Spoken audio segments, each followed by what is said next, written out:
Look, I know a lot of people thinking about what's going on behind us, which right now is nothing, but I can see those windmills really going out there. They're really going. Yeah. It's a little breezy at times, but most of us will notice the light winds this afternoon. It is a north wind, which is why it's cooler out there. It feels so good. It does feel a bit more comfortable out than yesterday. Yesterday it was warm, it was muggy. Today, not so much. It was all thanks to a cold front that came through this morning. It allowed for some rain to move in. Let's go ahead and take a look at where that rain is now. We are just seeing a little bit of that activity across the Red River. We did see a storm that ramped up just a tad south in and around the Albany area. That has now weakened significantly. I'm going to change views here so you can see this a bit better. You can see a lot of lightning north of Breckenridge, and as it approached Mineral Wells, it moved into a stable atmosphere, so not really producing for much lightning anymore. That storm significantly weakened, and that's what I'm expecting today. Any activity that ramps up, say near portions of Wise County towards Gainesville, not really going to see much of anything strong to severe, but we are going to see some of the moderate to heavy rainfall at times. We are still under that marginal risk for severe weather. It's a very low end, level 1 out of 5. This is not going to bring us any widespread kind of weather, severe weather at that.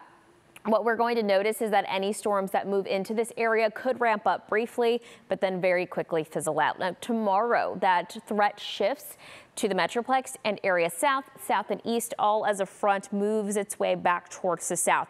The main concern here, heavy rain, some gusty winds, maybe some hail up to quarter sized. And again, this is going to be a very isolated threat. This is not going to be widespread. So let's go ahead and talk about where that front is, where it's moving. It's actually stalled. It's stalled just to the south and east of our area in a line from Hamilton to Hillsborough, Corsicana, just south of Mineola. And this is where that front is going to stay the rest of the afternoon. This is showing you Wednesday around 4 in the afternoon.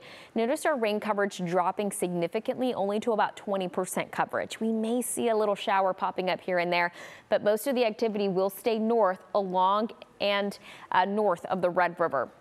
This activity will also move to the east if it happens to be still around mid-afternoon. We're going to notice then that tonight, I'm showing you now midnight, this front is going to move to the north. It's what's going to bring the warmer air back into the mix by tomorrow. So tomorrow, a good portion of the day is going to be warm. We may see some scattered showers through the morning into the early afternoon. And then as this front makes it into the Red River, it eventually gets pushed back to the south as a cold front, and that's going to also be on the slow side. I'm now showing you 6 on Thursday. We're seeing maybe a few scattered showers around the front. As this front continues to move south, it's going to interact with a bit more moisture. It's going to bring us the potential for some added scattered showers. I may even drop this coverage down now that I'm seeing some of this new data coming in, but right now I do have about 60% coverage. That's just to account for some of that light rainfall that we're expecting, kind of on and off as we stay cloudy all day. And this front eventually moves to the south. This is Thursday now at 9. You see a bigger coverage now, including the Dallas-Fort Worth area, now including areas south of Interstate 30.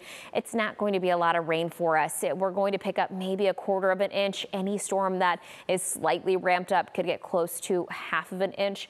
Again, this is all as that front kind of wiggles back and forth across the Metroplex, across North Texas. And that's the reason why our temperatures are going up and down. 60 today, 74 tomorrow, 67 on Friday, 79 on Saturday. On Saturday afternoon, we could see another area of maybe a strong storm. That's something that we'll have to pay close attention to. Otherwise, we are dry. We'll be back.